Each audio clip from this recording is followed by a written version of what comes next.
It is no longer news that the Scrum Master role has evolved over the years. This is very evident even in the ways organizations advertise for this position. This is an indication that we, as Agile practitioners, Scrum Masters, and Agile coaches alike, also need to evolve as market has truly changed. We have to evolve ourselves from being simply Scrum Masters and becoming full-blown change agents. Now, you may be wondering, who is a change agent? A change agent is that individual that drives positive changes across the organization. A change agent is that individual that looks for issues and goes out of their way to resolve those issues. A change agent is that individual that promotes new strategies and processes across the workplace. Now, you may be thinking, so how is that different from being a Scrum Master? Now, the difference is that a change agent is accountable for the results that they bring. Many times, we see Scrum Masters that live within the role of a Scrum Master per the Scrum Guide. And we know that this is no longer the case for many of these organizations. Recently, I was going through LinkedIn and I noticed that out of every 10 to 20 jobs that are available when you click the Scrum Master title, you would find only about 3 to 5 jobs that actually have Scrum Master as their title. Now we have titles like Agile Delivery Manager, Agile Projects Manager, and the likes. Now, when you go into the details of the job description, you will find that many of the items that have been listed are things that you can actually do as a Scrum Master and as an Agile coach. But the job title has changed. Why is this the case? This is because organizations are moving to the direction where they want an individual that can do much more than just the Scrum Master role. And so they believe that when they make changes to their title, for example, if they have an Agile Projects Manager, so that means that they're looking for someone who has the expertise in project management and Agile. Right? So now we can see the trends keep going up in that direction where organizations are looking for a more rounded individual. Now that means that you as a Scrum Master, you have to evolve in the same way.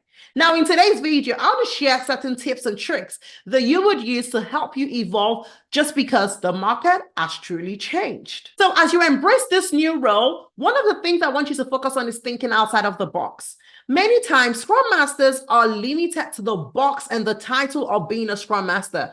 What does this mean? It means that they limit themselves to Scrum and the roles of Scrum based on the Scrum Guide, right? So you find out that many Scrum Masters are out there facilitating Scrum events, removing basic impediments and whatnot, right? Even though their role says, hey, you're responsible for the effectiveness of your team, right? And even your organization at large, which comprises of your product owner, your organization, and the teams or the several teams that you might be supporting. But you see that many Scrum Masters were still doing the same thing over and over again. We're facilitating the Scrum event, we're removing impediments, we're tracking velocity, and doing the basic stuff. And organizations feel like, I can't be paying you 6 figures to do those basic stuff. And that's why you see that more often than not, when organizations are going through a massive restructure, the first set of people that get laid out of the door are Scrum Masters. Because your role, even though it's useful, they can do without it, right?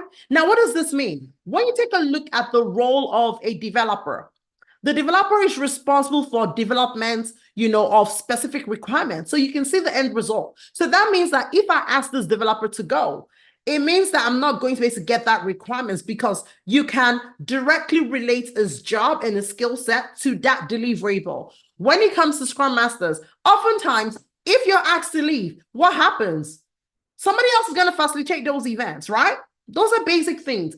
Now, when you start looking and thinking from a different perspective, where you see yourself as that change agent, that individual that is responsible for making true and effective lasting change in that organization, you begin to look for concrete things that you can solve that can be tied and directly linked up to your name outside of facilitation. Because guess what? Anybody can facilitate, but not everybody would consciously look for problems that are wrong with your organization and deliberately try to solve it. Not everyone would actively be looking for things that can be improved in your organization, except they make it a priority. And that's why I'm encouraging you today to start to look for ways to think outside of the box of just Scrum and your team. Many organizations today have unlimited problems. The thing is, we just don't make that problem ours.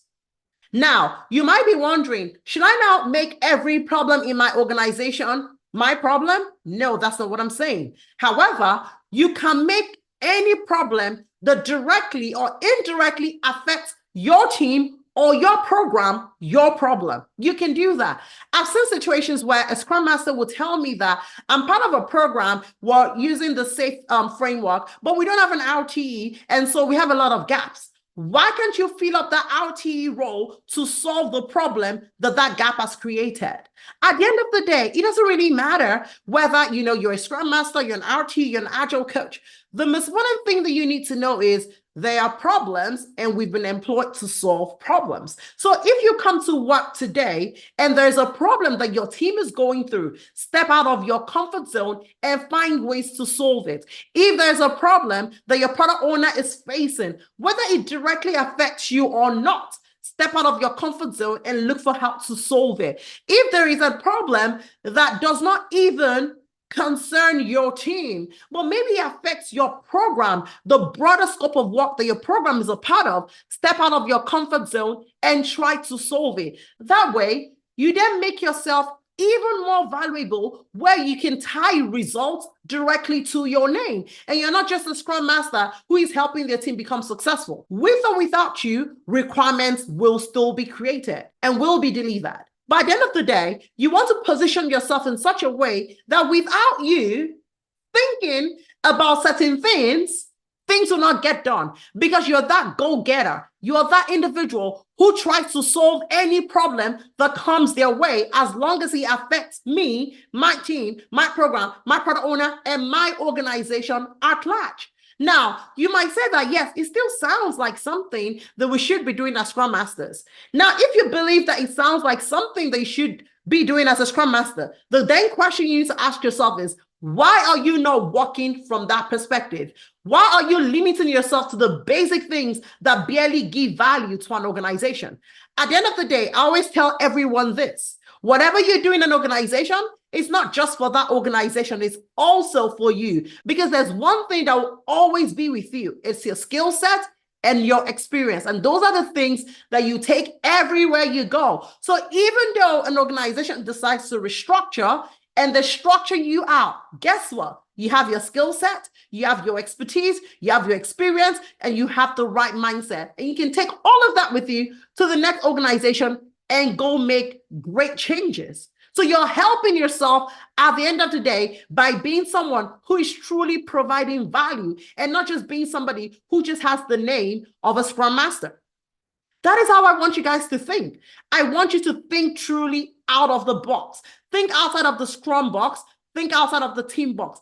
Expand your horizon. Don't stay limited, to your team. Look up, look ahead. Remember, you are a servant leader, a leader who is serving people. And you're not just limited to serving your team. You're not just limited to serving your product owner. You should truly be serving your organization. And more than half of the time, Scrum Masters are not serving their organization. They're not. They're just limited to work. I come here, what meetings do I have? Okay. Even the meetings, you're not running them in the most effective way, but that's another video for another day. Today, we're focused on how you should be a value-driven Scrum Master. This is what is truly next for the Scrum Master role. Now, another thing I want you to start looking at, which is kind of related to my first point, is this. I want you to actively search for roadblocks and find ways to overcome those roadblocks. Now, I know that you're familiar with, the Scrum Master is there to remove impediments. How many impediments are you truly removing?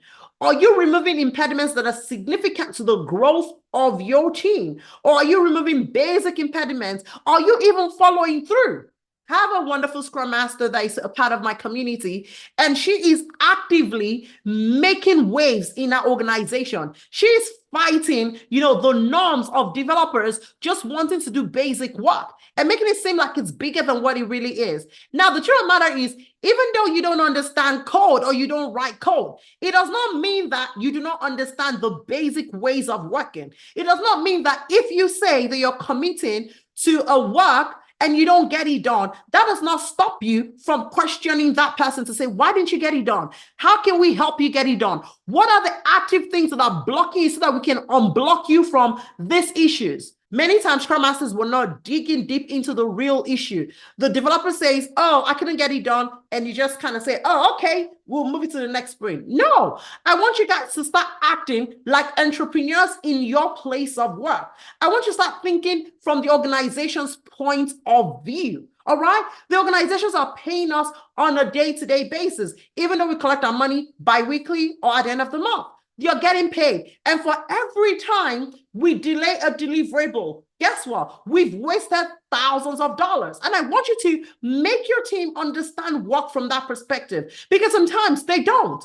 You are part of a team. There are 5 people in that team. Let's assume that everyone in that team goes home with $5,000 net at the end of the month. That means every month, your business, your organization is spending $25,000 on that team. For every time you guys do not deliver anything, that organization has wasted $25,000. I want you to, stop looking from this basic and vanity metrics that are very unnecessary. And that's why organizations don't care about story point. What does that do for me? Okay, today you planned and committed for 20 story points. You got 15 done. Did you get 15 meaningful story points done? What was the value of the work that you got done? Because guess what? This organization just spent $25,000 this month, which is, let's say, 2 sprints. So for the last 2 sprints, we have been rolling over this work. The organization has been expending that amount of money just to keep us floating. We need to be accountable for ourselves and for our time. It's time for everyone to wake up. It's important that we wake up, because many times we look at organizations restructuring, and sometimes we don't even look at the impact and the role that we play. In all honesty, if we're delivering on time, if these organizations are able to sell their products and services to the market and they're making profits, no organization will wake up and just be restructuring out of the blue. Most of the time, organizations are restructuring because they are low on cash. And for organizations to run, they need cash flow. And so if I don't have enough cash, what am I going to do? I'm going to hold on to what I have and look for how to reduce my expenses. And the first place they always go to is head count. Okay, all right, who do we need to get out of the door so that we can make some money? And we start looking at, okay, what value do you bring? Do you directly affect my sales? No, you don't. Okay, out of the door. Do you directly affect my bottom line? Oh, no, you don't. Out of the door. This is how organizations work, and you cannot blame them from working that way. So you need to step up and truly be that change agent for your team and your organization. You are that person that has that view, that landscape to make your team, ramp them up together and stay focused on the work and why we're here. Not make developers just, ramble around and they're just rolling work sprint after sprint, and we're focused on velocity that is not even meaningful at the end of the day. It's time for us to wake up as change agents. I want you to see yourself as a change agent. Stop seeing yourself as a Scrum Master so that you don't limit yourself to just Scrum and all the basic responsibilities of Scrum. Step up, be a change agent, be responsible, be accountable for the right work. Now, something else I like to share quickly as I round up today is, it is very important for every Scrum Master to understand product development, because more than half of the time, you are working with an organization that is developing one product or the other, whether it's software or not software, whether it's a service or not. We have products that we're selling to the market and we're collecting cash in return for it.